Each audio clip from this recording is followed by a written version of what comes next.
on Guitar Hero 3, which we all had, right? Yeah. Mm-hmm.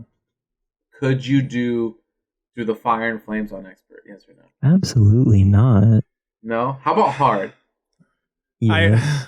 Yes, I believe I hard? could do it on hard. It's literally just the intro that is impossible. The intro is the gate. Yeah, the main riff. Yeah.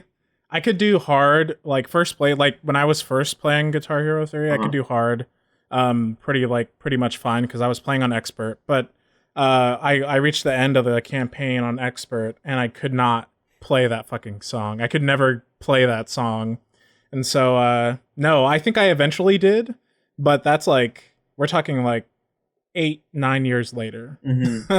You would go back. I mean, when I'm now doing professional music stuff, that's why I can do it now. I was able to do it at the absolute peak of my Guitar Hero existence. So my guitar playing career. I feel that. No, I could do medium, and then I would like kind of do hard. But like, I think I did like maybe like once or twice, and I was like, I'm done. Like that technically counts as completing it. I'm never gonna try it again. Yeah, I know that vibe pretty well. There's a really thriving like modding community. Yeah. Where you and it's called Clone Hero, and I've been playing it for a while. Although my guitar broke, so I can't play it anymore. But when my guitar was working, do they have like off-brand guitars that you could use? I mean, they do. The issue is that like there's a meta for Clone Hero. Of course there is. Yeah, and the meta is like you have to get the Xbox 360 Explorer guitar. I can show you. Oh my god, that guitar! I like the idea that it's like next to Manny's like prized acoustic guitar. It is. It's right. And then it's right here on the wall. Oh my god! Props! See, this is it. You get the props out ASAP, so I'm happy, and that's all I care about. My joy, and not the lore that was built up for the singing song. So this is the meta. This is the Oh, I've seen many of these. Yeah, and that's like the one that's like respected and everything, or what? That's the this is like the one where like if you wanna play the hardest fucking songs, you need something like this because this has like a clicking confirmation, and the other ones are all rubbery and soft. So like if you're doing really really fast alternate picking, you won't be able to tell where your actual accents are. In the music, and so you get lost. Like you'll fuck up a really fast passage. But here you can like feel the confirmation, so you can vibrationally confirm and also orally confirm that you're like playing with the track. That's cool. I used to go to my neighbor's house and we would play on his 360. He had 2 guitars, and we would like it was just so fun. Like what was that one where you play against the devil? Double Down in Georgia. That was my favorite. Yeah. That was so fun. And then Cliffs of Dover was my second favorite. And then Foghat is my least favorite because I do not like slow ride. I do not take it easy. Damn, you guys were playing high up there. Cliffs of Dover and I was on like Georgia. Easy medium. Like I was like, I was young when I was there, and he was just like, bah, bah, bah, bah, bah, bah. I was this guy's crazy. He had like the thing where like you'd put hair ties on the green button for Do the Fire and Flames because you could do that for hammer-ons, and he like just learned to do that. Oh, and then seeing the people that would like move their hand up, I was like, this is a different game. Like we're playing drastically different version of this game. Yeah. For Through the Fire and the Flames, like the way you're supposed to do it is you're supposed to strum once and then do double. Yeah, all hammer-ons, right? It's awful. Yeah, it's awful. It's still so cool. I remember I bought the band set for my Wii, and I had the drums, and I was playing, and once my dad walked in, and he was just like, what the fuck is going on? Like, so confused, and then he was just like, he's like, I'll be this like drum green. And I was like, you could just play. He goes, no, I don't want to play games. And he just slapped, and like, we failed the song and everything, but it was like, oh, thanks for trying, I guess. But I remember I was like, I want to be the one that's good at drums. Like, drums, like, no one else knows how to play drums. So I'm going to learn to play drums. And I just gave up after like a week. I was like, I'm not doing it. I mean, I think it'd be fun if we got to get play Rock Band again. Was it like a good time on us, or was it like? No, yeah, it was a I good. don't want to sing anymore. Did anyone sing? So basically, what happened was I love the sigh at the beginning of the story. We started off just like really switching around because there's 5 of us, and we had 1 guitar, 1 drum, and 1 microphone. We don't have a second guitar, so we basically would have to pass around. So whoever was doing the singing job got to choose what song. So basically what happened by the end was it was a set person on drums, a set person on guitar, and I was singing for some reason. So that'd be like the worst way for me to play that game. I'd be like, I don't want to sing with you people. Like, my voice is terrible. I did karaoke last week. Yeah, like the week before, and that was cool.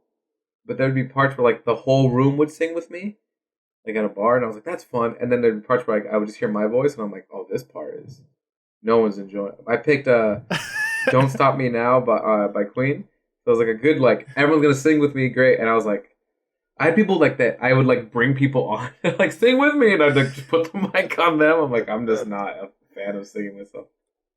Oh, yeah, I did that at karaoke once. That's sort of a requirement. Like, if you're picking songs that not everyone knows, like, hopefully at least one other person knows it, so you're not just, like, belting at a room where everyone else is sort of just, like, sitting, drinking. Yeah. It was, like, kind of like anyone could come up and sing, and there was a good, like, dance floor, and people were, like, all enjoying the songs, and everyone was singing. But at one time I went to a karaoke room when I was in college, and I picked Chop Suey, and no one knew the song.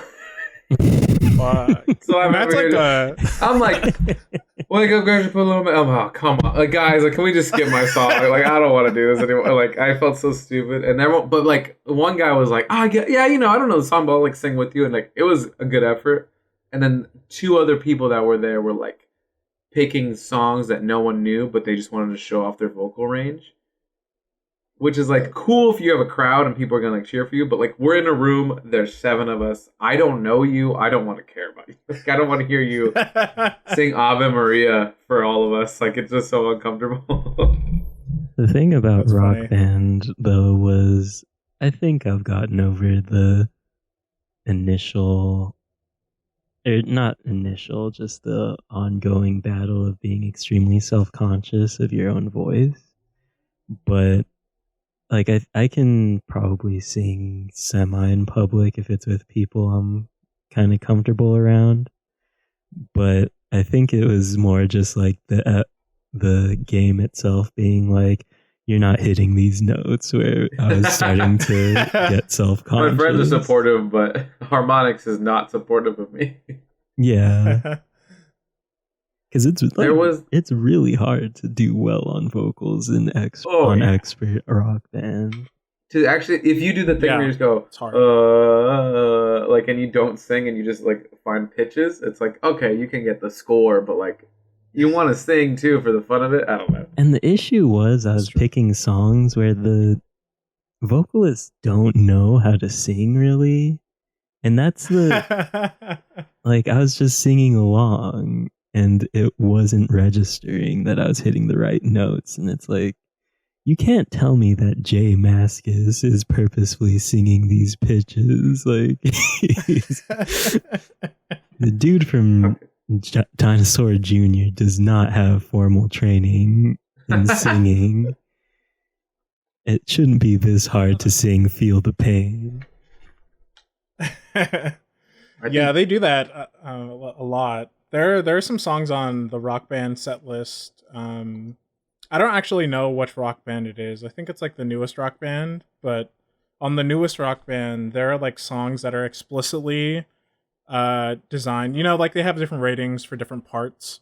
Mm-hmm. And the vocal parts will be like expert with like the devil horn like signed like really, really hard. And then like it's like a song, I don't have a good example of this, but it's a song that's exactly like you're describing, Andres, where like the vocalist is sort of just like belting and never like really hitting the pitches that are in the key that they're playing in. And Rock Band is like, you have to be super precise, you have to hit that exact pitch. Yeah, it's pretty crazy. How did they do this to us? I remember the two songs that I was just absolutely upset at how bad I was doing, were Feel the Pain and Teenage Riot by Sonic Youth. You can't tell me that these 90s alternative bands care at all how they're singing. The band doesn't care. Why do you care, Harmonix? Please. The best thing in Rock Band for vocal stuff is actually the songs that have screaming in it, because you can just like go during those sections. Yeah. The part where And it's like, yeah, you're doing it. A lot of the songs we chose happen to be the ones with rapping in it. They're like Testify by Rage Against the Machine. You can literally just talk through the entire thing and get 100% on vocal. Anders and I once, he came over and I just was like, at like a backdrop to us hanging out, just shooting the shit. I put on a Sakuga. You know what that is, Manny? I think so. The Vaguely. definition, I looked it up afterwards, was like when an anime does like a very different animation for like a segment of something. So like, oh, like they're and if there's it's a shonen like fight anime, and then they have a big fight and like it kind of changes and like it's a bit more loose and like there's like maybe less like it seems like a rough sketch, like basically different animation in the middle of the animation. Yeah, that's and cool. so there's just montages and we put those on. And there was one that was, I don't know if we watched it, Andres, but it was like food. And I think we probably did. It's so good. Like there's like ramen and you're just like, okay, I want to eat all of this. I want to eat all. Like, it reminds me almost of kind of dissimilar. When I was younger, I'd watch Tom and Jerry and they'd have like the Thanksgiving dinner episode. And the turkey just looked so good. The cheese looked like amazing. Everything just looked better than real food ever could look. And it was like, this just doesn't seem fair. I can't eat my television, but I guess I can just get tempted the entire time. I guess this is the perfect time to transition to what it is. So this episode, as we talked about last time, is for Ryoko Kui. I don't know if I'm saying that right. She doesn't have a Twitter. I couldn't find it, so I don't know what she does. But Dungeon Meshi, or Delicious in Dungeon is English translation. It's a manga going on right now. I think it's at maybe it's around 80 chapters going on. It's from a weekly manga distribution, monthly manga distribution. So there's only chapter a month, and it's like 40 pages. I'm gonna start, I guess, and say like what it is about and why I picked it, and then I'll have you guys talk about what you liked about it, and then I'll go into deeper ideas I read about it. I took some notes. I didn't take too many. I'll probably forget things, but hopefully you guys will remind me what I want to talk about.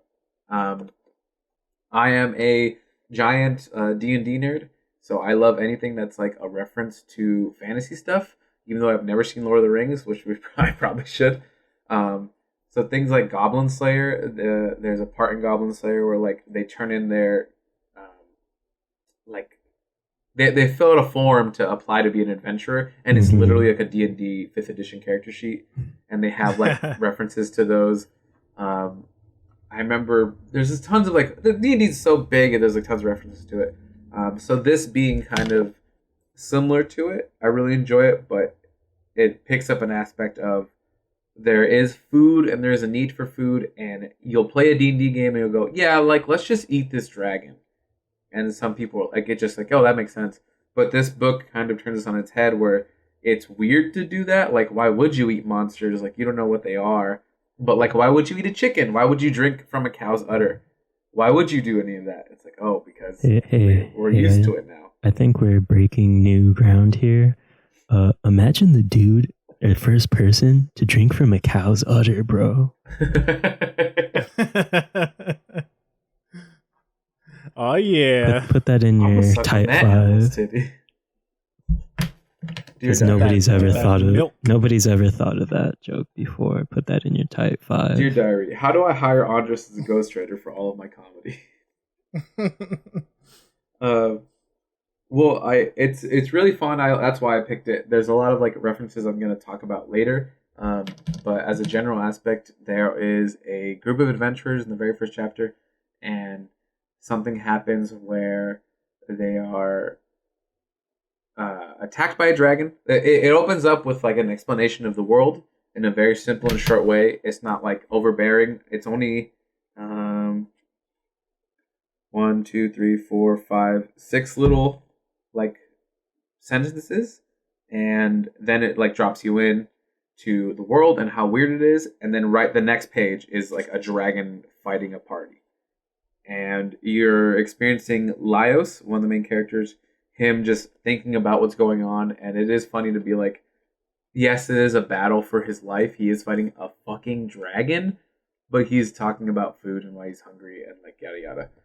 The dragon then eats a character. We find out later it's Laios' sister. Phelan, I believe, is the name. And she magics them out and teleports them back to the beginning of the dungeon. And now that's where our story begins. They need to go back. They lost all their money. They have nothing else to go. And so they need to decide they're going to eat in the dungeon, eat the creatures and stuff, and then adventure ensues. I really like how it opens. It's not crazy. It's not a thing where like, here's a lore dump. Here's like how this works. It's one of those media in res of like, you start in the middle of the fight, it's exciting, and now you're seeing the consequences of the actions. What does happen? And like, she did get eaten by a dragon, like, isn't that bad? And they immediately explain it away with like, oh, but dragons are giant creatures. They have like crazy low metabolism, so she could not be dead, and we can revive her. And that throws in a wrench of like, okay, people can be revived in this world, but how cheap is death? And I'll talk about that. That's like one of my favorite parts about this. Like, what does death mean, et cetera, et cetera. But after that, like, Andres, Manny, like, what did you guys like about it? You guys both finished reading chapters 1 through 7, right? Yeah. Yeah, I did. Okay. Did anyone go further out on or keep reading, or did you guys stop at 7? I purposely did not, but I probably will pick it up when I finish reading whatever I am currently reading. Yeah, I didn't go further. I actually just finished like chapter 7 like an hour ago. So totally get it. But it's fresh. It's fresh. Okay, you're the freshest. Yeah. How'd you like it? You know, so touching on the beginning, I'm really not used to like isekai type stuff. Like I'm not versed in it very much at all. And this isn't really one of those, but it's taking, fantasy elements from it. Yeah, this is not isekai at all, just for the record. But I get what he's saying. Correct, like correct. It is kind of like a gamey world, right? It's gamified. It's a gamified world, and I think that's one of the initial qualms I had with it. Is sort of like I felt like it was just a super quick entrance, and I was like, oh, well, like, why am I supposed to care about these characters initially? Like there's this trauma. And so the main protagonist, Laios, is it Laios? I say Laios. Laios. So his sister is the one who's eaten by the dragon, and so everyone's worried that she's dead. And initially, I was like, oh shit, that's like a real big problem. But then the issue of like revival and resurrection, and the way that plays into the gamified world that they're in, it made me questioning like the motives and like why I should care initially. I was sort of like, oh, it seems like it was proposing it as a high risk thing, but it sort of also is a little low risk because people can be resurrected. So initially I was like, oh, I'm just not used to that type of storytelling, where it's like, this thing happened and we're so used to death being visceral. And I mean, if you both know me, right? I'm like into the dark shit. So like, so death to me is sort of like this like thing that I'll like turmoil over, and it's like, oh, it's a very serious thing. But here it's like gamified. So that was like an initial reservation. But then as I was reading through the other 6 chapters, essentially, I'm really glad they didn't spend a lot of time on setting the world, because I think that like the beauty in this is really just about like exploring the dungeon and exploring the logistics of the world through these like episodic sort of things, and to have it, the thing that I really loved about it, just to get back into like your question, was how it sort of like expanded upon these things that we take for granted in like fantasy lore and like gamified worlds. We're sort of like, we don't think about the logistics of the fauna in a particular region of a dungeon. We're not thinking about the way that this animal lives when it's not, or this monster lives when it's not attacking us. And I thought that it was like really nice to have those types of elements in in this format where like, yeah, it's like it's sort of fantasy still, and it's very it's a little bit gamified, but it's also like, oh, I get to like nerd out over like herbology now or something. Yeah. And and that was a really fun part. And the food, of course, is like really interesting to see how the food from these monsters manifests. And for the record, Senshi is like my favorite character because he's like so out of his depth in everything except cooking, and it's great. It for the listening audience, there is a part of like when they cook, it becomes a recipe book almost, like, and it's super cute. Of like, okay, here, this is what like the first thing they eat, which is huge scorpion and walking mushroom hot pot. Ingredients: serves 3 to 4 roughly. Huge scorpion 1, walking mushroom 1, mushroom feet 2, seaweed, Arctic moss or star jelly to taste. Invertatos, about 5 medium, dried slime as much as you like, and water to taste.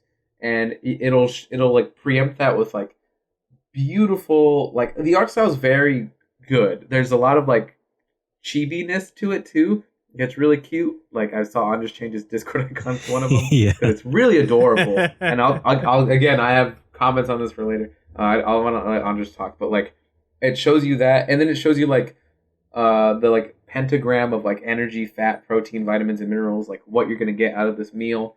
But the art of him like chopping it, putting it in, and like he samples the food. You can see them get ready for it. It's super fun. I don't know. It's just really interesting, and like it's a fun way to read food.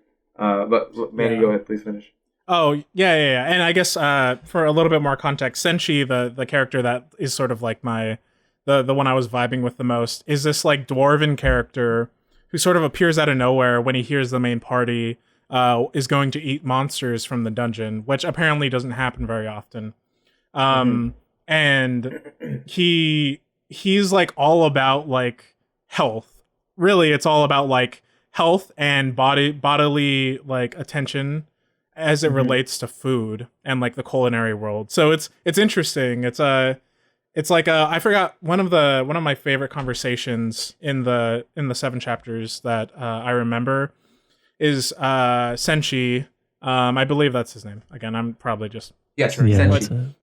What is it? I think it's he's like talking about how you need to have like a balanced diet and how like adventurers are only eating like dried breads and dried meats because they need to be preserved as they go down in the dungeon, right?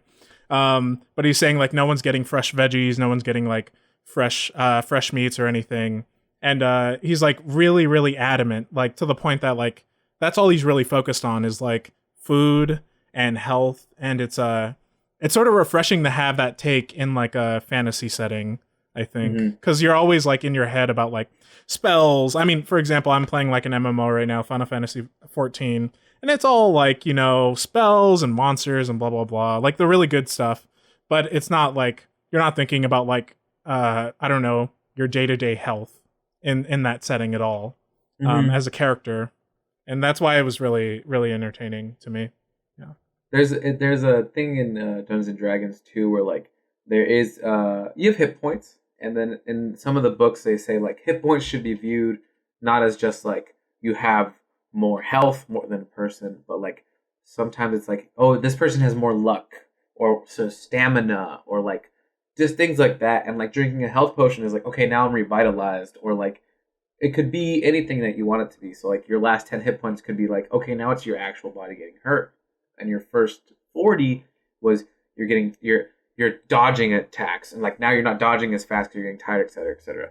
And then in this one, there's other things in D&D where like they do try to make it minus, as much as Dungeons and Dragons is just a combat simulator, they do try to introduce lore and things like that. So like a druid can have a good berry, and you can eat one good berry a day, and you have all the nutrients you need for the day, and it's 1 hit point. And it's like, okay, crazy that they have like a berry that provides everything your body needs. Like that's crazy to believe.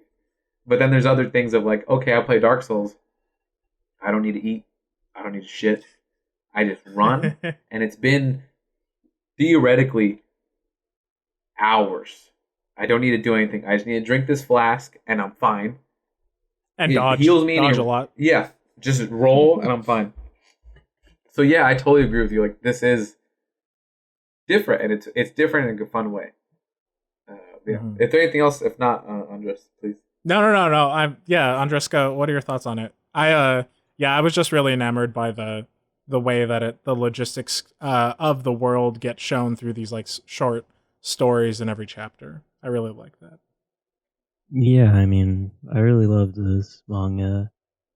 If it wasn't, or I kind of alluded to how much I read manga earlier.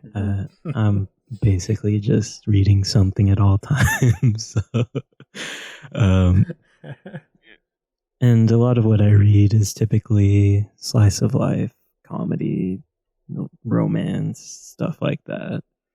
So, I mean, coming into this based on the concept, I wasn't sure how serious the tone was going to be. So when I read the first few pages of the first chapter, I was just like, oh man, they're like actually setting up some decent amount of lore right now. Like this seems like it might be serious. And then as like less than halfway into the chapter when he basically just tells them we're poor, we need to eat monsters, and they're like, what? that was when I like could feel a tonal shift where it's like, oh, they just kind of bait and switched me. Like this is full on comedy, isn't it? So I mean, once it reached that point, I had a lot of fun with it. The art itself, I don't know what it reminds me of, but it doesn't remind me of any manga ever. So there'd be times where I'd be reading it and just kind of remember I'm reading a manga. It's definitely ingrained in my brain to start right to left now. So when I read an American comic, I end up reading backwards.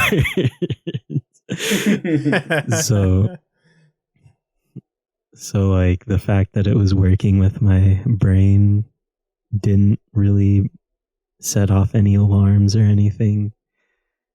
I don't know. There's just a lot I really like about it. The character design also is great. So there's so much more to talk about. Yeah. Keep going, please. I have tons to say. Good. Yeah, I mean, the character design is amazing. It's very standard comedy manga, like the way that it just kind of cuts into these weird, I don't know if chibi is the right word. It's just like kind of the punchline faces. Yeah, like the really simplified area. And I don't know. I mean, there's just a lot to it that is kind of fairly simple because the dynamics are, I mean, in the first volume, I haven't read the rest, but the character dynamics are very much like comedy manga. There's a straight woman, a straight man slash woman. There's two absolute weirdos that are the source of all the jokes. But yeah, I mean, I'm very glad that I was misled because I'm not the biggest fan of fantasy stuff, I'll admit, but the fantasy setting isn't the reason why. I think it's just because a lot of fantasy things take themselves way too seriously. I think that's fair. I think it's very fair to say. And they expect me to somehow identify with a wizard setting something on fire through magic, whereas this one is just like, well, you gotta eat. And when you don't eat, then you don't perform these fantastic feats that you need to do to get through a dungeon. So makes a lot of sense for something that's very cartoony that I think other forms of media don't ever acknowledge how strange it is. That's a really good point, honestly.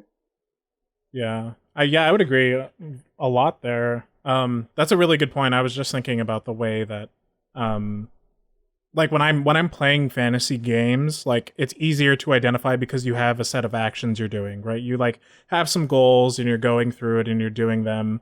And sometimes the story is like the main point, but oftentimes it's sort of like about getting to, completing a quest or doing this or doing that.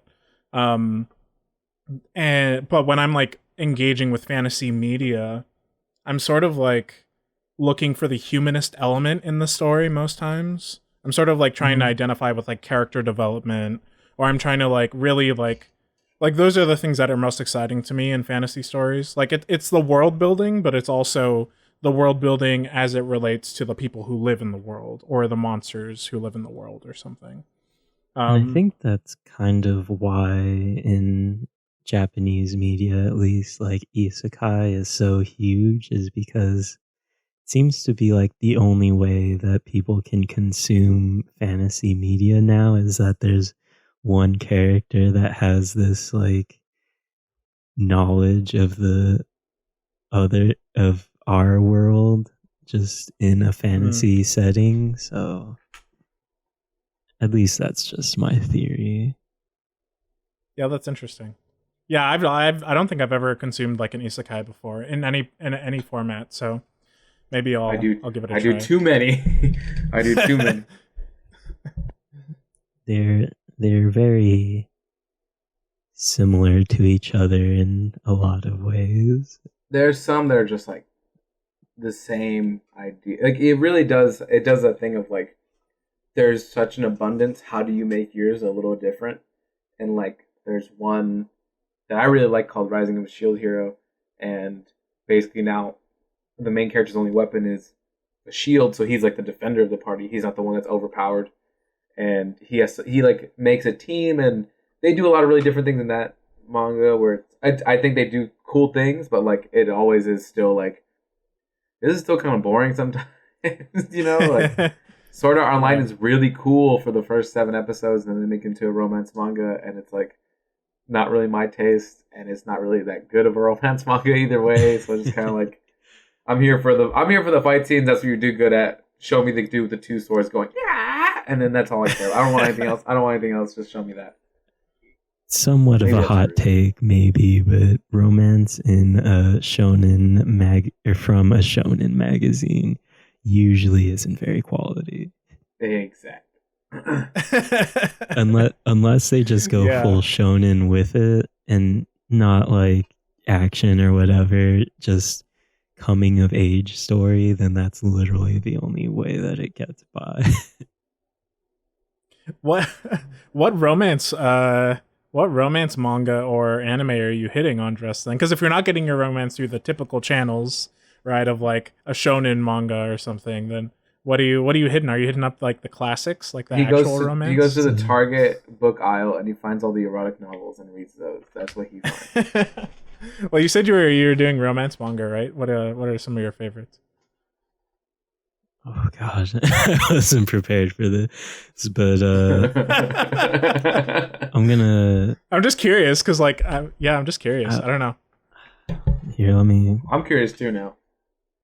As it turns out,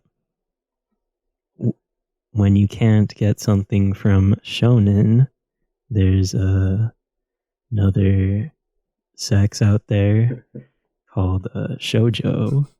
Of course, yes. Are you getting well, I mean, seinen can sometimes have some like good romance stories in it. Yeah, actually that's probably more accurate to what I read or what I prefer to read. I'm really caught off guard here, I'm sorry. I haven't been forced to, I mean, like, so funny. haven't been forced to reckon I mean, like, my, let's see, pure romance, like hardly anything else, maybe. It's My favorite is probably Bloom Into You, which is just full on Yuri. Yup, classic. I've heard that. You guys are nerds. Yeah, well, Fruits Basket is also very good. Mm-hmm. Yeah. That one's just classic shoujo. Did you see the new anime? I haven't been watching, but everyone tells me to watch it, and I'm like, I've heard both the original and the new series is good. So I love the idea of like everyone. Like, I know it's not everyone, but like your mom being like, "Listen, Manny, I know we don't agree on media a lot, but this Yuri manga right now is the absolute shit. Like, you need to get on this. You got it, mom. We'll talk about that later." Bloom Into You is not something that I would like full on recommend to everybody, but it is very good. And even that one for the is Yuri more... manga. Sorry, go ahead. That one, the Yuri manga, and stopping talking is so funny. That one is very much just like a really great coming of age story, and unfortunately the anime just kind of cuts off halfway, and I'm not sure if they're gonna do a second season. But like the anime just kind of cuts off at the like turning point of the manga, which is really unfortunate. But, yeah, that's yeah. I mean, I 100% agree with like Bloom Into You and like the coming of age elements of it. It's like that's really more what it's about than the actual Yuri. It just happens to be Yuri labeled, I think. I don't know. Maybe I don't remember the full story well, but that's my I agree with you there, I think. It does fall into certain tropes, even though I haven't really read much Yuri manga, so but there are like certain tropes. I swear I haven't. I swear I haven't. I have no reason to lie about this right now. I get it for the article.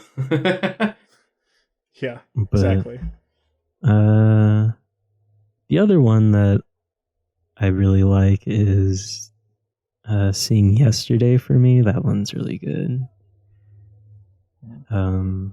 Not because of the Beatles reference, but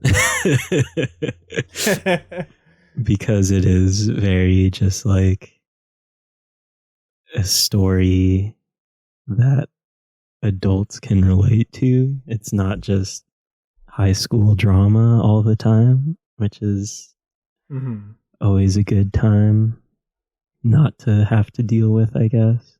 But those are some good ones. I'll digress from my romance manga. Well, to go back to I'm gonna go back to Dungeon Meshi. Is that okay with you too if I go back? No, of course, yeah. Sorry for the tangent. No, I don't care. It's fun. I don't know anything about this stuff, so hearing you guys be like, "Oh, it's truly the human experience," I'm just like, I watch dragons fight. Like, how make it look different? Oh, and Audra says like, "This wizard shooting fire." I'm like, I feel it all the time. I shoot fire on my ass. If you ask me like once or twice a week, like, we're one and the same. Me and this wizard. I'm gonna go over the characters real quick. The four main characters currently. There's Laios, who I wrote is a weird guy, as everyone says, and he's one of the main vehicles for the reader to be excited about things. And he's kind of like, he has like tons of knowledge too. And he admits like, I love monsters, and that's weird for some reason. Like, it is kind of like in this party, like you see Marcel, who's a crazy wizard and in her own right interesting. And I'll talk about her right now, but she's like, that's crazy. Like, why do you like this stuff? This is so weird. This is stupid. This is weird. But Marcel herself, she's a wizard, and usually to me that is like a vehicle for tons of personality to come out. If you play Dungeons and Dragons and you're a fighter, cool. I have a cool sword, and I wear, like, you can describe your armor, you can describe your sword and how you carry it, and if you do like this kind of swing, that kind of swing, and there's a lot of character there. And then there's even more character, in my opinion, for a spellcasting class that is like a wizard. Of like, she has a staff. Like, that's different from Harry Potter. That's different from other things who just use like somatic, just hand motions. So her staff is important. Like later on, you see her, she has to like They discuss why it's important. You'll see that a lot of the personality of the world can be shown through magic, like what she can do and what she can't do. How come she can do this many without this much, et cetera, et cetera. Like, can she revive people? We don't really know. Like, we do know that, but we don't know that yet. Like, they've mentioned it, but we don't know if that's different for. I think in one of the chapters she says that she isn't good at it. Like when they run into the either the dead person or the person they find dying. the guy. Yeah. I think it's just like a little side comment that she made. Yeah, the small things for the setting. So for her, like, she's also very understandably one of those people who are like, I'm not eating that fucking mushroom thing. Like, that just moved around. Like, I don't want to do that. And then you have Chilchuck, who's like, hasn't had too much happen in this first volume. He has like some little moments and shows that how useful he is. And that is also a very good point. Everyone in this party is useful and necessary. Yeah. Everyone does something. In multiple ways. I mean, they have their roles in the typical fantasy party, and they also have their roles as like narrative devices. Mm-hmm. But Chilchuck will be like, he says at one point, like, yeah, animals die, like, too. Like, we kill things and we eat things anyway. Like, you eat meat. Like, this technically isn't that different. And even she's like, yeah, you're right, but this still feels weird, which is still like a valid thing to say, but also he has like, he's right, you know, like it's just kind of strange. Yeah, it's interesting how they played Marcila's character into like the sort of like studious, you know, because you know spellcasting classes, spellcasting races or anything like that are always considered like. Intellect and intelligence is an important characteristic, an important statistic, even. And so they play her as like this like naive, studious character. She like relies on her book for the giant bat chapter. I think the mandrake stuff. Yeah. The mandrake That's stuff. True. I forgot about that. Where she has to. She's like, well, the book says this, and then a person, Senshi, who's like has street smarts and real world experience, he's like, yeah, but like I can just do this. Like it's like that's dangerous. He goes, yeah, until it's not, you know, like I can just do that, you know. There is a small chapter later that what I really love about this author is she does a lot of like side work about this piece. She has like at the end of the book, she does like little chapters about like miscellaneous monster tales, and she'll talk about like, oh, how does a slime actually work? And she'll go into like just kind of unnecessary detail, and that makes it really fun. There's one where I think someone asked some questions about like how does the bathroom work? Like you know how they say there's a designated bathroom spot. Someone said she said Chilchuck has very amazing hearing, so he can hear everyone go to the restroom, and he's just it's a part of life. You get over it. Type of thing. He's been doing this for years or however long, but he can't hear Marcel go to the restroom. He doesn't know why. He doesn't understand. Like he doesn't. So she's like, he's like, does she magic her poop out of her body? Like, and it's like this like weird like panel comic of like she leaves and you see him just like in deep thought, and then she comes back and he's just like staring at her, and she's like, what? And he's just like, nothing. Like just like, what are your secrets, Marcel? Like what is like tell me, I need to know. And then the final main character is Senshi, who is another lore dumper character, like all of them are, but like he is like, oh, this is how you do this is how you do this, and perfectly explained, Manny. He's so naive in some things and doesn't care about like one of those people who he's so good at what he does, he doesn't care about how it affects other people. But he is kind of like the janitor of the dungeon. Like he explains in the last chapter of like, I am here because I want to be here, and if I'm not here, no one's going to clean the toilets. No one's going to do this. No one's going to do that. And it's like, but what if you leave? He goes, well, if I leave, and that's like what happens. But like, if I'm here, I can make the dungeon kind of better. And I really like that part about him. But you said Senshi was your favorite character. Who was your favorite character, Anders, if you had to pick one? Like, just so we can...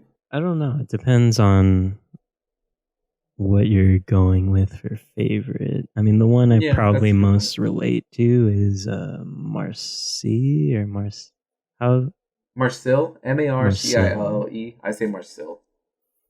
Yeah, Marcille. She's probably the one I relate to most. Laos is probably like the funniest character to me.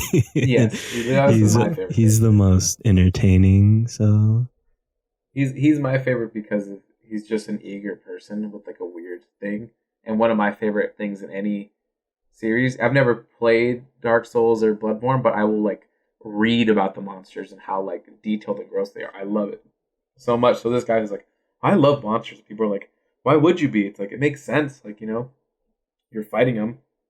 Yeah, I mean, I think part of the reason why they find it so strange is that it seems to be like a very manga trope that if you're that interested in something that like you might just be sexually attracted to it. So I think that, and he kind of does like say some weird stuff that he's like, I want to eat that. He does. He's like, I want to eat armor, and it's like, how do you eat armor? Like before it even makes sense that you can eat them. He's like, I'm gonna eat that fucking armor. Yeah, and even they're like, we'll just boil your armor.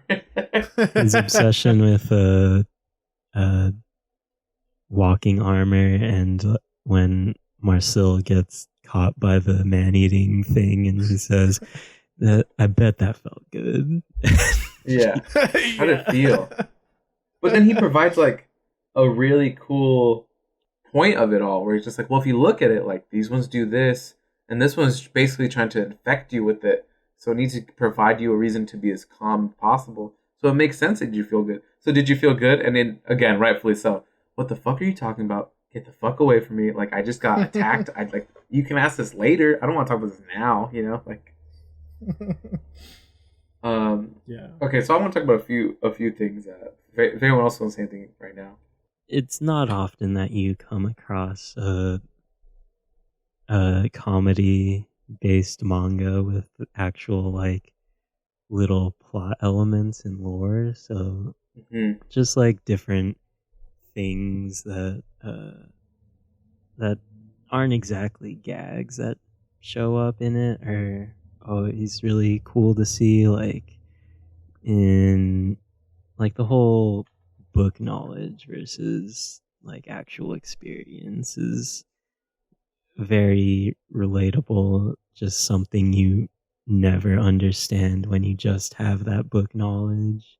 And also just that like the last two chapters where Laos is just kind of shows how much he's grown since he's become an adventurer, how he was killed by the walking armor before, and like in the last chapter of the volume he immediately breaks his sword but still finds a way to beat the armor. So I thought that was really refreshing to see in something that's comedy based. There's a lot of it too, where you do. I'm going to talk a little bit more in just vague terms about like things that happen later on.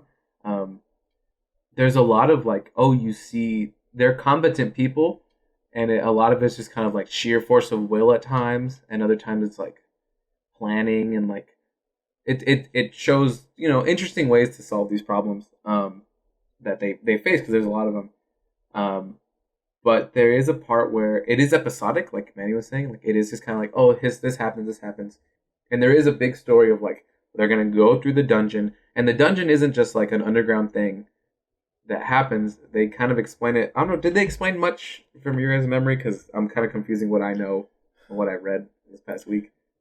I wouldn't say they did very deeply, but I knew. I mean, you get the headers of like underground floor 1, underground floor 2, and things like that, and you get like the area that they're in. So you have the context that they're going down through the dungeon, and that was actually something that made me realize like Made in Abyss is essentially the same thing. It's just like vertical downward scaling a dungeon. I didn't realize it until like I started reading.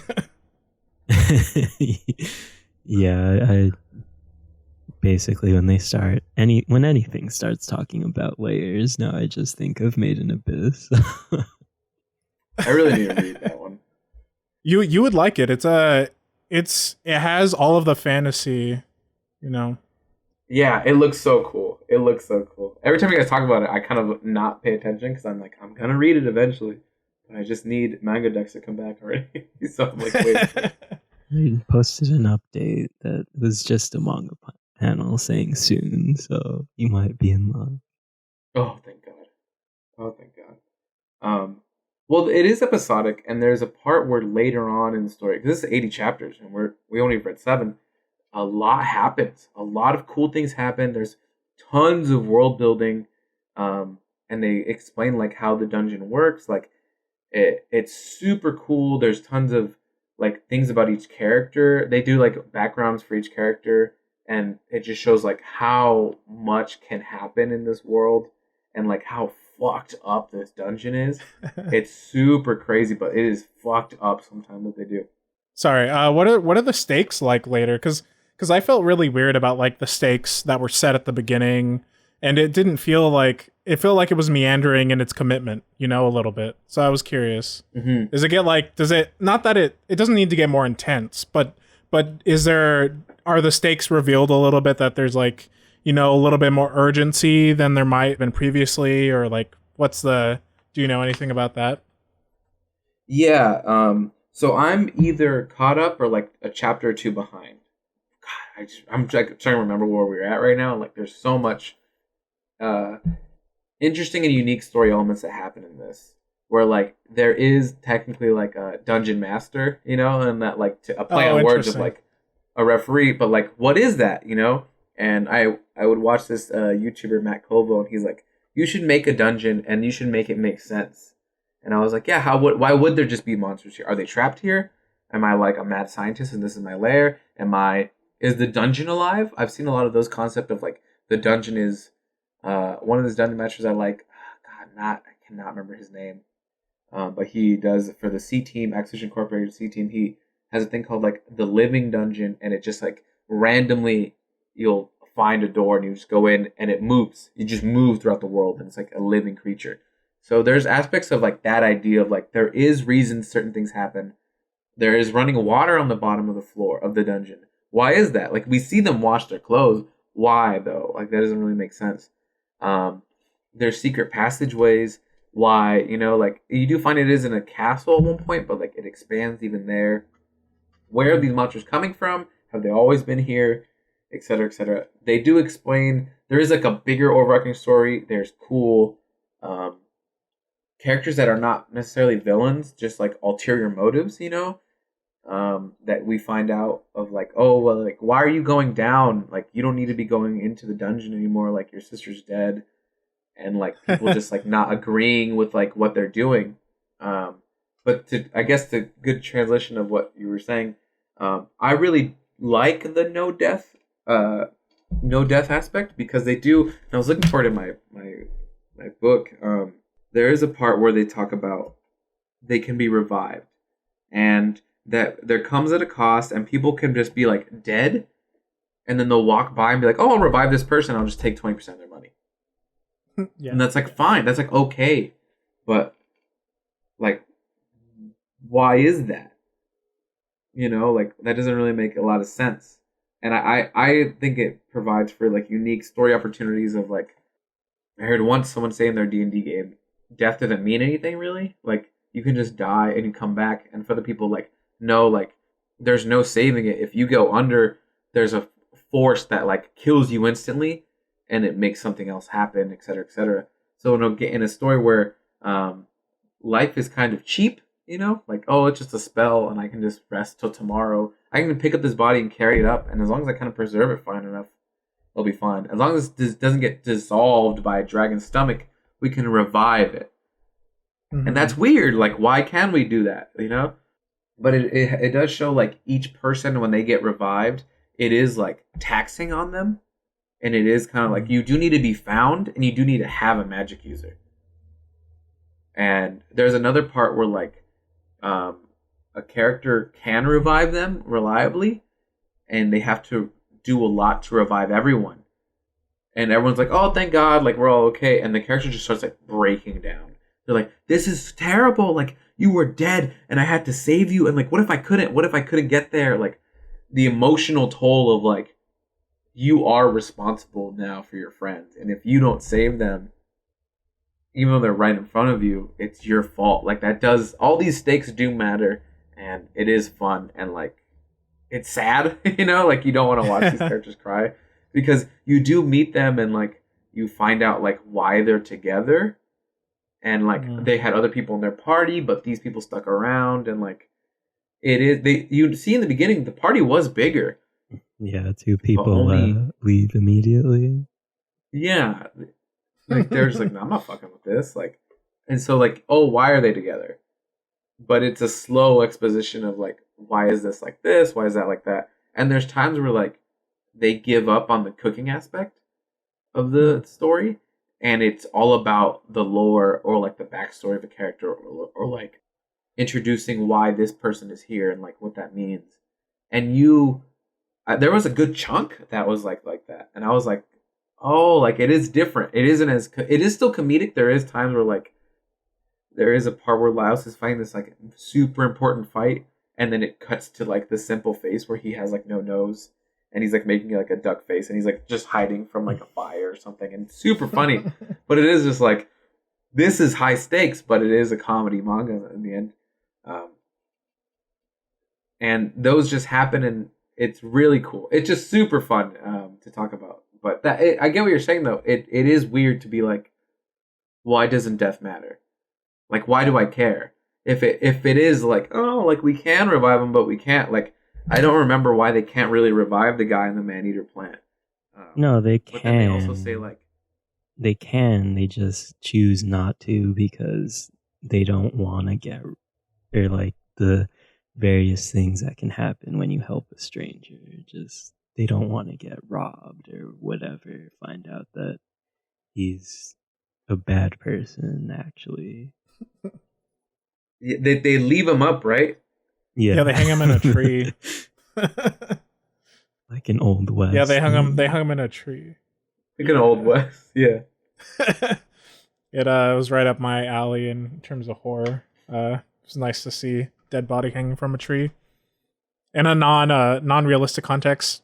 In a comedic context. I just wanted to veer. Yeah, I just wanted to veer away from that context a little bit. Not trying to talk about dead people in trees. Yeah, you understand. Thank you. They say better not, that could go wrong, and there is a part of like, they don't directly say what Andres is saying of like helping a stranger sometimes does kind of fuck you over. It could be like her magic has like 50-50 chance of like that too. Kind of making him like a stoop, you know, like he just doesn't have full mind, could like, you know, he could just be a little bit slower. Or in like, I don't think this happens, but in D&D, like you roll on a table and you come back as a different race. Like you can come back as like the same, or like, oh, you roll and like, yeah, Andres was a human fighter, and now he's a freaking dragon person, and that's just how it is. And now he's black. It's like, whoa, like what? Like what is all this thing? God, there was something I was gonna say. Oh, so from the story, like the 7 chapters, just before I go to the next part, it is simple and it is nice and it's containable, and I think it's like, it's long. You know, they're long chapters. They're not like 20-page weekly manga chapters. They're a good 40 pages, I think. No, yeah, that's pretty standard for monthly manga. Yeah, but for monthlies, you know, and things happen in it, and it doesn't feel like cheap sometimes. Sometimes you're like, okay, like this is 40 pages, and I got kind of sussed out of anything. But from like just a total overall story, can I get your guys' opinion so I don't talk too much right now and I can drink some water? Yeah, I mean, in terms of the overall story, I would really love to see where it goes. I think that there's a lot of potential. Now that you've said that, like, it goes different places than like the sort of comedy / culinary fantasy setting that it has, I'm really interested to see how it balances that, because it could not work, but it sounds like you really like it in that it works and that it doesn't feel even though it's different, it doesn't feel like contrived. Maybe it doesn't feel like, oh, suddenly we're in like a shonen or something. It really still feels like it's its own character in a novel way. Alexi is shaking his head yes for listeners. Sorry, I have a cough, so I'm muting myself and I'm trying not to talk to him. I shouldn't be talking, is what my doctor would tell me. What about you, Andre? Yeah, I mean, I'm probably gonna read on fairly soon, but I also don't care about spoilers, so just in general, so feel free to talk about whatever.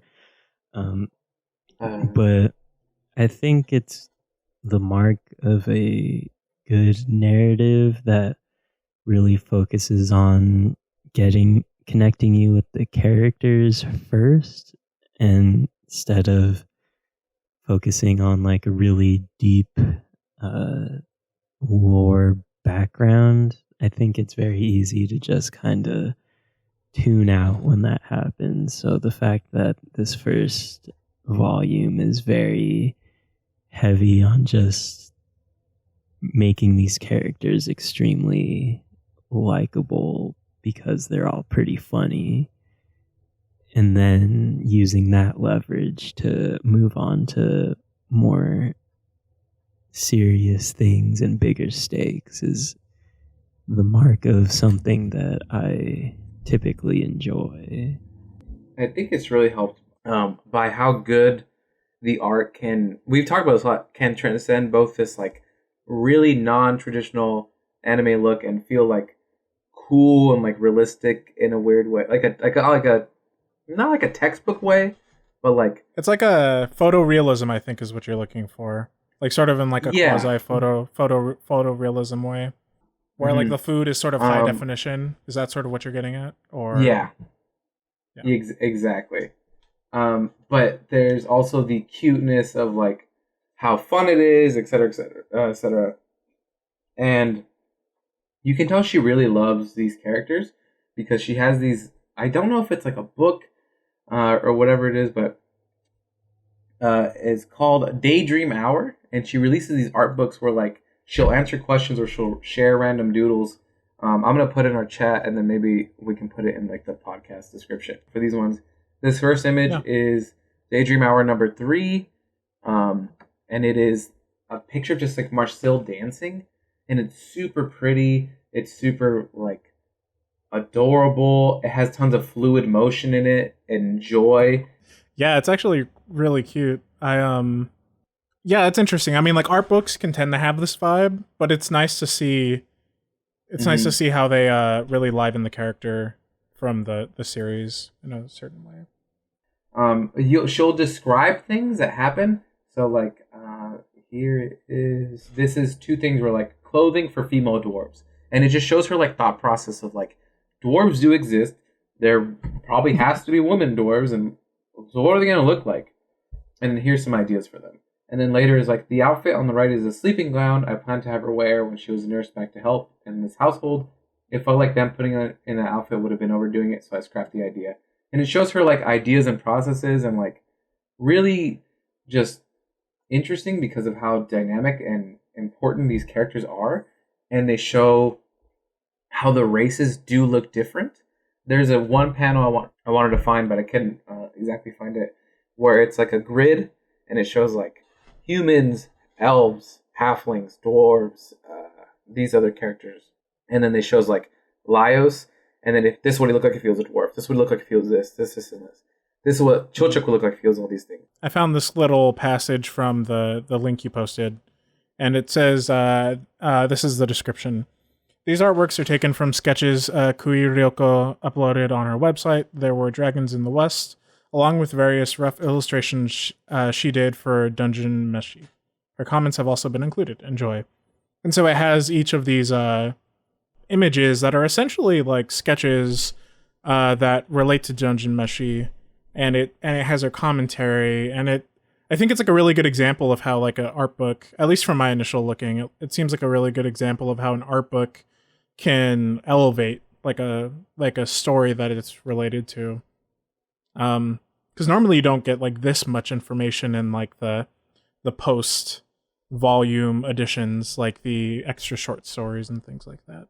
I think this is literally just kind of her thought process a little bit through just working through the manga, because I just went to a random page and it's literally drawings of how to make cabbage rolls, which is really cool. Yeah, and at the beginning of the art book, there are like these character studies that she's doing. So I think you're right. I think it really is just like, and some of the descriptions just say like practice number 1, and it's like a picture of like a sort of like femme type character that's sort of like a robot. It's like just like totally out of random left field here, but it's pretty cool. There are a lot of like character sketches. Yeah, I don't know. It's cool to see commentary in art books. Like, I don't think you often get that in like the art books I've seen, at least when it relates to like series, for example, like Final Fantasy 15 artwork or something. Like, it'll just have like these beautifully illustrated images, but not really any description of anything. Yeah, I mean, art books are typically just that, and maybe if it's like art catalog almost, then they'll have like commentary. But yeah, this is pretty novel for an art book as far as I can tell. Yeah. I sent another page. It's on Daydream Hour 2, page 23, and it shows. She says here, I want to give the members of each race more distinct features, so I went ahead and did some quick drawings of the characters. And some characters that haven't appeared in the manga yet, separated by race. And I think the entire right side is humans. But then you can see, like, on the top row, all the elves, they have the ears, they have, like, kind of soft features. The 2 elves on the right have, like, sharper eyes. The dwarves all have, like, this roundedness to them, and, like, their nose has, like, a bit of, like, that, like, rough sketch on them. All the ears on the like, ears are very important. The halfling ears and the dwarf ears are pretty similar, but they're still different enough. They both have this like smugness to them for the halflings, the other 2 characters, and then I think the last ones are, I think they're gnomes, and they look completely separate. Like the old woman gnome looks like a completely different person to all of them, you know. But it shows you how much she cares about this, you know, like. It is important for all these things. If you're going to design a world, a bunch of different races, this needs to happen, right? Like, you need to figure out why they're different, why they're separate. And then another thing I want to drop in. This is a spoiler panel. There isn't too much to get, but all these cutesy images, like the one I just sent of Lucille dancing, and then there's this, like, horror aspect. This is one of my, if not my favorite thing I've ever seen her draw. I'm not going to give too much details on it, but it is basically like this big demon form that is just gorgeous. It is so cool. There's so many like little details. It's like escaping from the earth, and like this giant like scar comes in. Yeah, it's like a dragon goat demon thing. It's actually incredibly illustrated. It's a gorgeous panel. It's massive. It's a massive monster here. Yeah, I think it's cool. What are your thoughts, Andres? Very much feels like maybe not as bizarre looking as some Berserk monsters, but it definitely has that vibe. I got that feel as well when I first saw it. But I was... Obligatory rest in peace. Obligatory rest in peace. Oh, too soon. I was like stunned by this one, and it's so like beautiful. I'm going to put one more of the... I don't know what... I think this might be Daydream Hour 3, probably. But I always love seeing characters brought to different time periods, and this is like a modern take on how they would look. And like... Just seeing them like look all cool and cutesy and stuff. It's one of my favorite things. Some of it I don't think it comes off super well, but I think this one really does. Senshi's got a fucking dad bod. they're all the thing that I think the part that I don't like is everyone's always super hot, and you're just like, God, these are such perfect people. Yeah. You know, it's super cool, and like you'll meet these characters later on, and like you'll as you read the books, and then you go back and read the Daydream Hours, and just like scroll through. They're like super quick to go through. You'll be like, oh look, there's like they're just oozing personality. Like it just fits so well.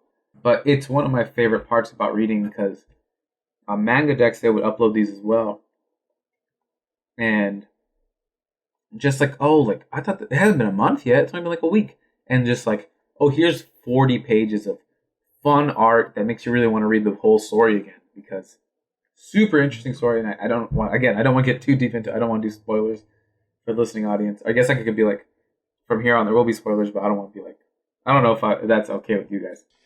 I'm cool with it. Okay. I guess I don't have much honestly. More written just from this first volume. Do you have any more guys like final comments you want to say, or I guess like after this we can do like a from here on there will be spoilers from up till this time or I mean all this about the separate art books and whatnot. You'd mentioned that you can't find the artist's Twitter, which I mean I guess it makes sense because out of all artists, I swear, mangaka are the most elusive people on the face of the earth. Mm-hmm. They're so just willing to not put themselves out there, which is pretty cool, honestly. I fully respect that. But it's very on brand of you to say. Yeah. It definitely is. Thank you for reading my mind, man. You're welcome. But I mean, a lot of mangaka that really do care about their characters, like you can find them on Twitter just posting various doodles they've done of them, like as just continuing on the romance manga tangent. There's the quintessential quintuplets has been over for over a year now, and the authors still will draw like doodles of each of the sisters, even though they're on to another manga. And it also has to do with the anime being airing, but like you can tell that the author really cares about the characters, and I think that goes for a lot of manga artists, and I'm glad to see that this is very obviously somebody's baby. I guess I don't think about this too. I wasn't sure if we were going to talk about it, but I'm not an artist. I don't draw really anything. Andres does architecture. He dabbles in art. Manny makes music. I guess my art would be my comedy. That's about it. But when it comes to like illustrative art and stuff, I just followed a new artist on Instagram, and they were posting on like their story like how much they're in love with their original characters or OCs, and I was kind of just like, oh, that's kind of never a feeling I've had before. Of like, oh, this is like in my head I've made characters, you know, I'm like, but I don't really make those attachments because I don't draw them. But this is basically just like I've made an OC and now I've made a story and now these characters exist, and now it may be in her daydream hour. I can keep making them and they're so fun and they're beautiful because they're a part of me. But I just don't. I don't know. It's really beautiful in a way, like you're saying. Like it is cool. Like they love their work, and it's not just like over when it's over. But yeah. I don't know. It's I admire it, but I can't relate to it. If that's okay, if that makes sense. Do you have like a favorite bit or a joke or something? Because I know that you're like super into comedy. So like, do you have a favorite? I don't know. Even if it's not yours, but like if I think it means more if it is from you.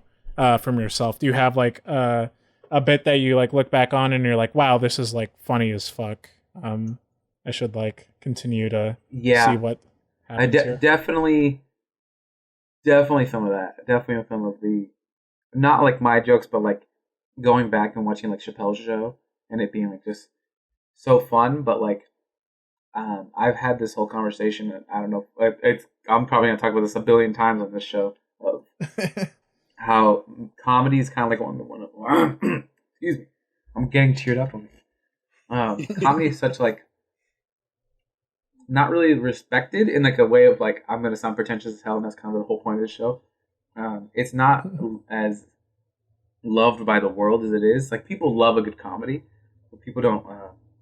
If I go on stage right now and I go on tour and I do an hour, I make that hour is 2 hour, for 2 years I've worked on this hour, and then Manny and Andres, their band, goes on tour and they do successful stuff and they have an album come out, and then 10 years go by and we have all these things. In 10 years, you guys could have an album that goes greatest hits, and we'll have a greatest hits tour. If I go on tour and I go, this is going to be the best jokes I've ever had, no one's really going to go to that, you know? Like, once you hear a joke, it's kind of done. But if you hear a song, you can go like, okay, I'm going to hear this a million times, and every time I might get a little something different out of it.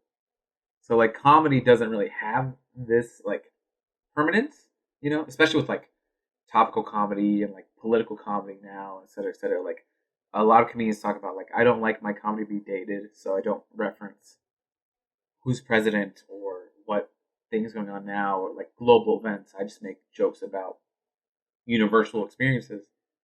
And so those are probably, like, the most, like, jokes you can kind of keep coming back to or have, like, a catchphrase, like a riff.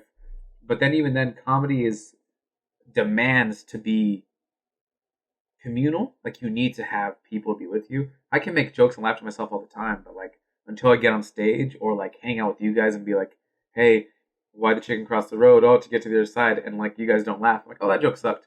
Like, it's fine. Like, no one cares.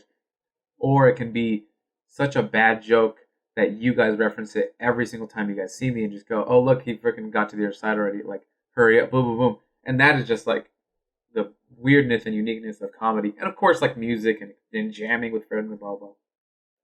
But from an art standpoint, that permanence of this is my character or this is a song I can play it over again, I don't have that reference point. Yeah. If that makes sense. I get that. Yeah, I've heard similar things from I've heard other comedians talk about their work like that. It is weird. It's like, because comedy isn't, I agree with you. I don't think comedy is seen in this like very permanent light. It also is probably still not respected the way it needs to be respected. So it's not seen as like a high art or anything, you know, for whatever that's worth. And it shouldn't be for what it's supposed to be. It shouldn't be. But it's hard. I mean, it's hard, and it's an art in and of itself. Yeah. So it's interesting to see that. We've talked about this once. I think I've talked to you both individually about this. Of I was talking to someone and I was like, I think comedy's harder than music, and they go like, no, music is this, and this. I'm like, well, there's no school for comedy. There's no like there's tons of music schools. There's guitar teachers, but there's no like there's improv classes, and Manny and I went to one, and that wasn't really that helpful. How to be funny, you know? It was how to be an improv person, and improv people aren't funny sometimes. And it was just like, it was fun. I'm glad we did it, but it was still like me getting yelled at by old people because I said gun, and they were like, it's really weird. Yeah. So I don't know. Like, it's weird. It's weird for sure. But I love comedy, but I think because I love it so much, I respect other art forms, even though I don't know how to do them. Because people tell me too, like, I don't know how to go on stage and tell a joke, and I'm like, I don't know how I do it either. Like, I just love it. I love, even when I did karaoke, and I talked about it earlier, that adrenaline of being like on stage was like a drug, and I was like, I need to get back on here, even if it's just not sing badly or like just sing well. I don't know. I want to just be on here again. Just go take a shit on stage. Yeah, GG Allen style. GG. Yeah. That does seem to be kind of the appeal of comedy to most like successful comedians, though, right? That it is impermanent.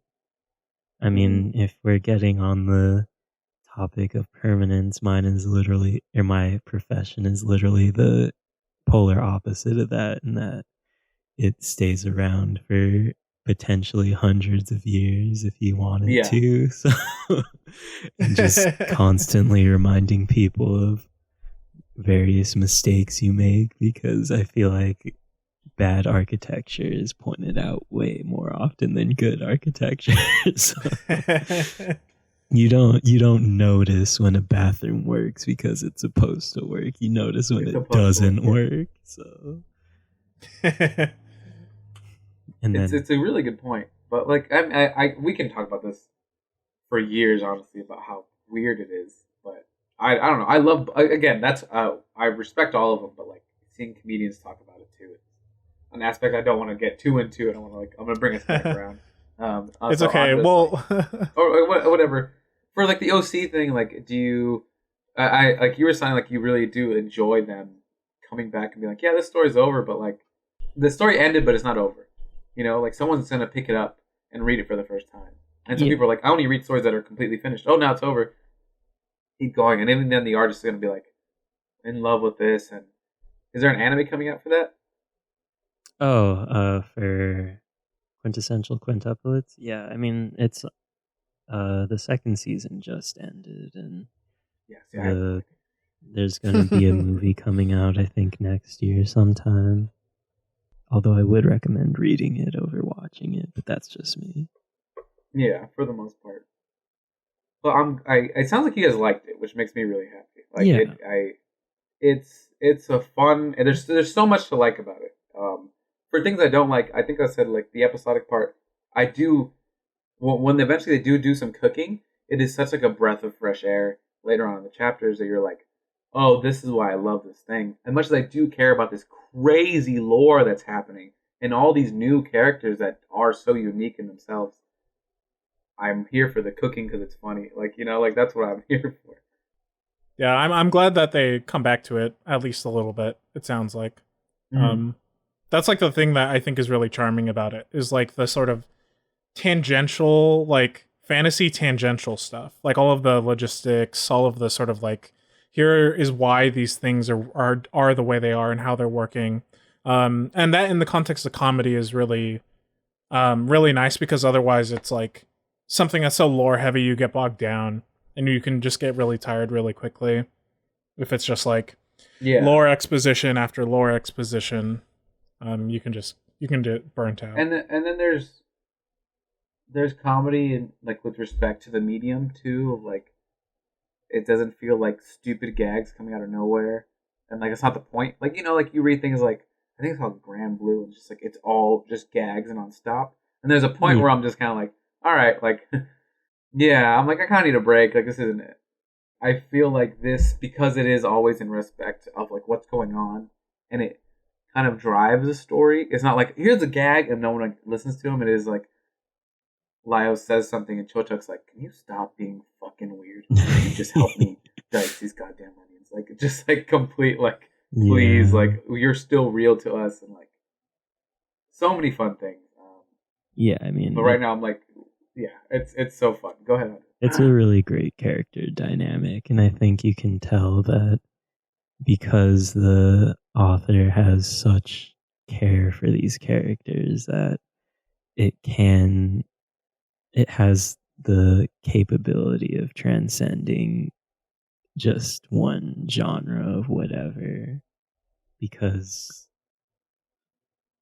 as long as the characters stay who they are, that they can really start to grow and go different places. And I think that's what makes a good narrative work. I agree with you. I think it really is characters. Characters drive a story, right? Like, yeah. And also I think it's what helps that, like, after the fact, like when the story's over, it's you care about the characters, not the story. So that's why it's always fun to see like illustrations from the author of old characters. It's just like, oh, they're still thinking about them, and if you really wanted to, there is more stories to tell. On the other side of it too, there's a part of, I think on the first, we all read this online because we're thieves. I bought the book. I'm not thieves. Yeah. There's a part where they do a chapter 0, and it's like a one shot, like when, you know, like here's my concept. Someone please buy this and let me make it. And there's all the characters that are there, and like it's different. The art style's a little different. The characters are still a bit weird, and like they do things, and like one of the characters that's in there doesn't come in till later, and you're like, oh, like I wonder why they didn't put them in yet, or was it like like it's cool to be like, I wonder how this concept got started. Yeah. Well, so much good shit. I want to just like share all like the cool art I have here, but like I don't want to do that on the podcast of an audio medium. I don't know if the last point I really cared about is, as the dungeon master, as a person who's like absorbed all these creatures, and like again a person who really loves monster design, and this is a book basically like, here's monsters, how do we eat them? I love the circumvention of ideas. Like living armor is like a classic staple in D&D, of like you go to the haunted castle and the armor's alive, and it's like, oh, even Marcel's like, it's just magic. Like something's got to be controlling, but it is magic. And like, oh, in D&D, you kill the evil wizard at the top of the tower, now everything's not alive anymore. But this is like, there's mollusks inside of them, and they're controlled by like making a fake muscle suit that makes them somehow like so bizarre, so crazy. But I loved that plot point. So cool. So cool. So amazing. It was very, very satisfying, yeah. Mm-hmm. The basilisk. Basilisk usually is a giant snake. They make this into a chicken with a snake tail, and then they say like, the snake's the head. And they're like, but the chicken's the main body. Like, yeah, but if you cut it in half, the snake lives. And it's like, what the fuck? They also say that eggs are the perfect food, which made me think that this manga might be sponsored by Big Egg. So yeah, Big Egg is.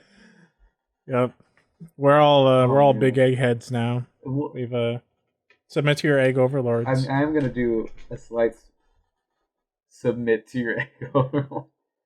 This is like a Jimmy Neutron movie. Anyway, that's a throwback. There's a part later on where they capture another D&D staple, a mimic. Mimics are in like Dark Souls and other things, where it's basically like, here's a treasure chest, and now it's a mouth, and it's eating you. Yeah, but it's like, you kill it, and it's like, what does it look like? And you're like, I don't know, just fucking like, sometimes it's just like, oh, it becomes like a mass of like flesh, and it just falls and dies. Yeah. In the chapter 0, and then later on, they're kind of like hermit crabs, and like they look for like better homes. So like they're in one, and like you can see them leave, and then they let it leave and go into a treasure chest, and then they sprint at it, they cover it in chains, and then they boil it alive. And it's just like, this is crazy. Like, it makes perfect logical sense what they did. Like, that's how we cook crabs. This is a crab thing. Everything's crabs for some reason. But it is kind of like, this is fucked up. That was a pretty cool part of the manga, though, was that they kind of make implications that there are just animals that exist here on Earth in there, but everything is also just kind of based off those animals. Like the way they cook the scorpion is very lobster-like. The way, the way they also make reference to a duck with a leak on its back, which is very specific. Like the mollusks and stuff like that. It's all very based in reality, which I think makes it a lot easier to grasp. It is definitely I guess it's like, I also just really love how the mushroom looks. Yes, the mushroom is so goofy. And then like the feet are delicious, and then he's just like, the part where, God, how it's the crux of the story is they need to eat things. And then it's like, okay, well, how much detail did the doctor go into? Okay, they're gonna actually cook stuff, so that means everything they're gonna eat is gonna want a recipe. But okay, what about a mimic? A mimic isn't just a mouth and teeth in D&D and Dark Souls. No, it's gonna be crabs here.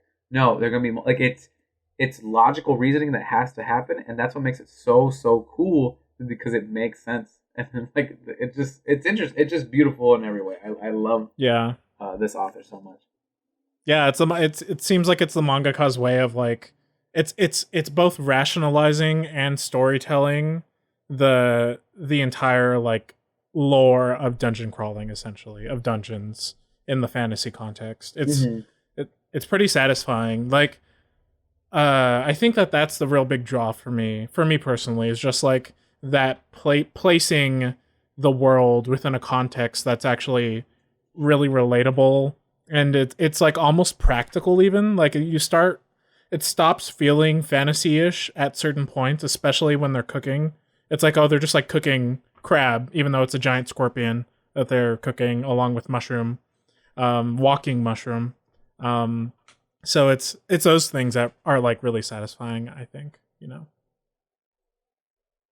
The use of the traps to help cook the giant bat, you know? Yeah, And that was great. Just like basically saying like, if you're in this situation, you use everything you have. And like even Chochuk is like, I'm not gonna use the traps to cut the bat. And then he does it and he's like, oh well, shit, like I'm not gonna fucking boom, done, move this. Like way easier. And it makes sense. I really do love a D&D game of like there is a respect for the realism, and I don't think anyone would ever want to play this of like, okay, well now I'm gonna do this. Like it's too much detail, so it's perfect for a story. But like it's just the perfect blend of like some things are important, some things are. Like, I feel like some of the fighting is just kind of like they beat it at times, and that's just like because now we're gonna get to the cool part of like what we're gonna do with it, you know? Yeah. Yeah, and I think that just kind of establishes the stakes are pretty low where they're at. Like they're at the beginning of the dungeon. Mm-hmm. And they're obviously all pretty seasoned, so Yeah. they know what they're doing. Mm-hmm. And then they, I don't know, it's really great. Even the cover of the first volume, you can see it's a knight, but he has cooking utensils in his hand, and it says "Dungeon, the delicious in dungeon." Okay, cool. They're gonna eat in the dungeon. Yes, they're literally eating in the dungeon.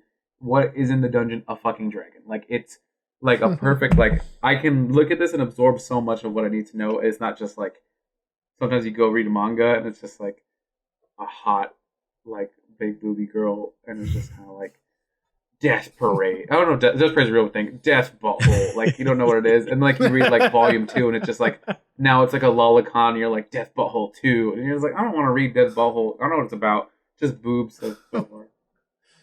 That sounds like a shonen romance. It's a big problem. I have the I don't like it. That's kind of where I usually don't enjoy things. But yeah, I don't know. And I'm gonna talk about one more Daydream Hour image. This one is just she drew maybe a woman, who knows?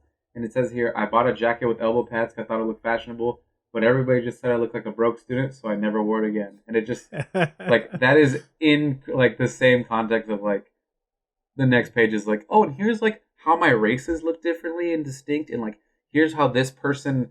A lot of them are like how they put on their armor, which I really like because it's like they wear this every day. Like, and in D&D it takes like 10 minutes to don armor. Like, why would it take 10 minutes? It's like, oh, because there's a lot of small pieces that need to go exactly one way. You need to clean it. You need to maintain it. Yada yada yada. But yeah, I think besides that, I won't think I want to go too much into the spoilers of the size of like any specifics for you guys. I really want you guys to talk about it, and by all means, talk about this whenever you want. It's super fun. You're in for an amazing ride of. I think I'm gonna be rereading it again. You're an amazing ride of just jokes, amazing art, amazing art, and just like really cool stories that are sad and like uplifting and unique. My favorite parts are unique versions of this genre because again, like we were saying with the isekai, you need to do something different. So now it's like, oh, death buttholes in a isekai, but like they all more powered by how giant their anus is. And it's like, oh, no one's ever done that before. This has to be a good story. It won't be. Yeah. TM, trademark. So this one being cooking and just built entirely on their character relationships and like them going and just having a cool time. As an It's great. aside, it's always really funny to see how isekai manga are, even their subversions are becoming the like repetitive, and that's always really funny to see. I'm gonna become a slime in the next world. Oh well, now I'm gonna be a spider, and now I'm gonna be this, and now I'm gonna be and just like Jesus, like. And there are multiple ones where the main character can only has a shield or is only really good at defense, and it's like okay. Great brainstorming, guys. Maybe I will defend Shield Hero. First 20 episodes of Shield Hero, it's like pretty cool and like character building, and then it gets like this. It's like okay, also he's OP now, and you're like okay, fuck, like so nothing matters anymore. There's a part where like we've talked about this a bunch, where shonen manga's biggest issue is power creep. You know, like before Goku and Krillin were the same thing, so like having a healthy competition was cool, and now Goku is like in God form, and Krillin's like, well, I had a kid and I raised her, so like I'm better than you, Goku. And then all his sons are like, we're all stupid too. So I was like, okay, well, whatever. This is garbage. Like this. I think that's all I have to say about Dungeon Meshi. Do you have anything else you guys want to talk about for it? If not, I think Manny has a recommendation for us, or honestly, I don't know who does. Yeah, I think it was real cool. Go read it if you're listening out there. Read it, steal it if you want. Although no, seriously, try to support the mangaka. But yeah, we know how it is out there. It's hard out there. So she obviously cares a lot about it. So yeah, that's why I'm buying I bought the first volume. And I'm hoping to buy all the sequential parts. If there's, I don't know, it's great. The American like manga industrial complex. Culture. I don't know I don't think that they're very good at keeping up with manga or supplying Americans with proper translations. So there's issues with that too. Oh man, you're opening up a can of worms. I looked up Dungeon Meshi merch just on Google or on DuckDuckGo, and it's just the books and then Redbubble, and I'm like, I don't know if I want to buy Redbubbles. That doesn't really count, you know. Buy a secondhand. Yeah, Redbubble and I have a complex relationship where like I want to buy everything, but then I'm like, I convince myself not to because of like quality problems or like I don't know, just like if that's it's like you shouldn't be buying from Redbubble. So. If it's like fan art, I'm kind of like, oh, I'd buy it. Like, you know, this is fan art. But this was a lot of stickers that are literally just like cut out and put onto of like the manga, and they're honestly cool. Like they're cool stickers, you know. Like, but I don't want them because I don't want to support these people. But maybe that's rude. Yeah, no, it's not rude. I mean, but then again, I mean the publisher isn't making merch that you want, right? So then there's, you know, if they're not making stickers that you would want. It's complex. It's complex. We'll save that for another episode, I'm sure. The only buy things from right in. Tell us what to buy. Yeah, it'll be the episode, the podcast episode where the recommendation will be to only buy things from the primary source, and you can't buy anything else from anywhere else. Oh, they have little figures. Oh, they're cute. Yeah. How much is 6,200 yen? It's like $60, right? 6,200. That's 60. It's like $60. Yeah, $62. This is pretty cute. I don't like this one. I'm gonna show you one. Oh, this is adorable. Boom. Are you posting it? Manny Andre's closing thought? Oh, that is really cute. Yeah, it's cute. I don't know. I mean, I'm probably gonna keep reading fairly soon. That's the best thing you can get out of this, right? Like, oh yeah, I liked it. I'm gonna keep absorbing it, right? Yeah, I'm winning. Exactly. You win the we out here. You win the silver. We out here. Or you win the gold medal for the day. Yeah, gold star. We should definitely have like a point system. But that's I will like, be. It's gonna I be will like, not get any points. I don't want to keep reading it. It's gonna be so sad. It's gonna be so terrible. We shouldn't do that. It's a better. Yeah, there's no way to actually keep track of that if you. But yeah, I mean, we could do like as our pre-chat. If people are like, hey, like, just so you know, like, I am still listening to etc. band, and then like, oh, did you hear the new? Like when the new album comes out, we like revisited it and be like, oh, the revisit of this, or like, hey, I just finished catching up. Like, we're gonna talk about this at the end for spoiler discussion, etc. etc. yeah, I mean that could work. Yeah, that's an interesting idea. I like that. Let's see if I have any final thoughts. Oh yeah, Andres took notes. Thank you, Andres, for taking notes. I also took notes, but it was very chill actually this time around. I didn't feel like I needed to reference my notes as much because I just like absorbed all the content, you know. Yeah. Mm-hmm. And again, like it was, I think I said 300 pages. I don't think it was that many. I think it's only less than 200. I don't know. The know. whole volume 1, from cover to cover, is 191 pages. Oh, not bad. It's bizarre to me how much. So I said 300. I was like 100 over. I don't know if I want to know the amount of pages of manga I've read in my years. So. Oh god, definitely. I was talking to someone and I was like, just about like reading more novels, and I was like, yeah, I should read more. And I was like, I read like maybe 10 chapters of manga a day of like various things. That's still like 200 pages, you know? And some of them are just like art, but that counts? I don't know. Like, fuck you guys. Yeah. But I mean, final thoughts. I mean, I don't really have a lot that I haven't already said. The first volume is just pure fun. So, the only weird part was kind of the chapter where they're using the traps to cook.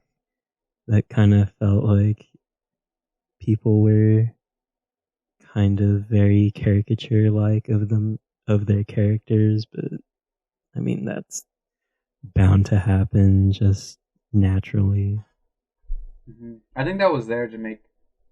I mean, it was there kind of show off. It was there to make a point. Yeah, it was there to show off his character and also just to kind of have everybody come to an understanding that they all have certain roles, and also just kind of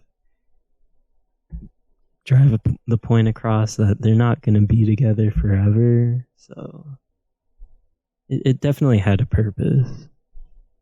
They talk about Senshi, and they're like, this guy's pretty fucking cool. Like this guy does all this shit by himself, like with the golems, and he's like, oh, I take care of them. And like, they also mention something I don't think they talk about anywhere else, where like he knows where the core like totems are for the golems, and Marcel's like, it's illegal to mess with that, and it's like a weird note. I don't really remember from having read all the series at once, and like I need to I'm gonna reread it probably with Andres when he starts. But she says like it's illegal to do that, and he's like, it's not illegal because I'm just digging, and I like it's. They do all understand there is rules, but like, why are there rules? You know, like, I don't know. I'm a sovereign citizen. I'm a sovereign citizen. Yeah, that's interesting. We haven't gotten there yet, but that's interesting. So, yeah, that's but yeah, it's pure fun, and I would recommend it also. And I'm glad you did recommend it. Yeah, I'm glad. My favorite first choice it was like my obvious first choice. I definitely wouldn't have picked it up if you didn't recommend it. There's no way I would have like. I think I would have been like, I would have seen it and been like, oh, that sounds interesting, but like a cooking manga, okay, maybe. Well, like I'm not really that into it. But now that I've consumed the first volume, it's definitely out of my element too. Yeah, it's really nice actually. It's not like it doesn't put all of its eggs in one basket so far. And the first volume is really laid back, very slow-ish pacing. It's very relaxed for the most part. The last 2 chapters are a little bit more action heavy, but in general, it seems pretty like, here are these short episodic character situations that you get to experience. So it's pretty nice. Yeah, I'm glad you recommended it. Thanks. I think that is true. Like I think I do the same thing with all of my manga, where I'm just kind of like scrolling through Reddit or Instagram or something and just see a cool art panel and go, what is this about? And then like, okay, like it was a weird, no one really told me about it. That's kind of how I find all my weird choices, and just really enjoying it. And I'm glad I can tell more people about it, because no one seems like, all of us three, we like some things we read together, and other things we're like, yeah, that doesn't sound at all my jam. And then we read it and we're like, this was a good time. Yeah, I mean, my standards for manga are pretty loose, so I maybe would have read it if I just came across it. But I mean, usually when either one of you guys or anybody I know recommends me anything, I'll actually try to read it eventually. There's just so much on my list. Okay, who's recommending? Cool. If we're going through the loop, I can recommend. Yeah, so let's hear it.